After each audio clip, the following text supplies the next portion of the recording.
नमस्कार, मी reiki grand master Aditya Kulkarni Trinity health माध्यमातून ह्या व्हिडिओमध्ये तुमचं सगळ्यांचं मनापासून स्वागत करतो। आज या व्हिडिओमध्ये आपण बघणार आहोत की ह्या ज्या ऊर्जा असतात ह्या आपल्या मनोमय शरीरावरती कशा प्रकारे कार्यरत करतात किंवा ह्या ऊर्जांचा प्रभाव ह्या शरीरावरती कशा प्रकारे होतो। आता मनोमय शरीर म्हणजे काय आणि त्याच्यामध्ये कुठकुठल्या अवयवांचा समावेश होतो आणि हे कार्यरत कसं होतं हे आपण मागच्या व्हिडिओमध्ये बघितलंय। तर स्पेसिफिकली ज्या वेळेला ह्या ऊर्जा आपल्या शरीरावरती किंवा आपल्या शरीरामध्ये प्रवेश करतात आणि त्याचं प्रभुत्व आपल्या शरीरावरती येतं, त्यावेळेला मनोमय शरीर हे आपली सगळी इंद्रिय आणि आपल्या इच्छा आकांक्षा यांना एका एक्सटेंड पर्यंत सीमित करून टाकतं। सीमित करता याचा अर्थ काय की जी काही चलनवलन आहे किंवा ज्या संवेदना आहेत यापैकी कुठल्याही प्रकारच्या संवेदना ह्या आपल्याला जाणवण्याचं बंद होतं।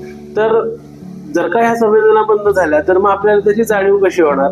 तर हाच तर त्याच्यामध्ये गमतीचा भाग राहतो किंवा हाच तर तो क्रक्स आहे की मनोमय शरीर ज्या वेळेला ह्या ऊर्जेच्या अधीन होतं त्यावेळेला ह्या ऊर्जा फक्त आणि फक्त शून्याची अनुभूती हे आपल्याला करून देत असतात आणि ह्याच्याच माध्यमातून आपल्याला पुढे ब्रह्मांडामध्ये जी काही रहस्य दडलेली आहेत त्याच्यापर्यंत पोहोचण्यासाठी आपल्याला त्याच्यामध्ये मदत होत असते।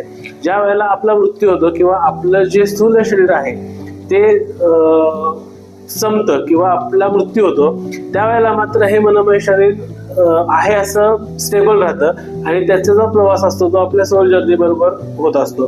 तर आता नक्की एनर्जी म्हणजे काय आणि सोल म्हणजे काय हे आपण बघणार आहोत, पण ते पुढच्या व्हिडिओमध्ये। आज या व्हिडिओमध्ये आपण इथेच थांबूयात आणि भेटूयात पुढच्या व्हिडिओमध्ये। तोपर्यंत हा व्हिडिओ तुम्ही जर का युट्यूबला बघत असाल तर माझं चॅनल नक्की सबस्क्राईब करा, बेल आयकॉन प्रेस करा। हा व्हिडिओ तुम्ही जर का इंस्टाग्राम किंवा फेसबुकला बघत असाल तर माझं पेज नक्की लाईक करा, शेअर करा आणि कमेंट करायला विसरू नका। आणि हे कधीही विसरू नका की कर्माला मेनू नसतो। आपण भेटूयात पुढच्या व्हिडिओमध्ये, तोपर्यंत नमस्कार।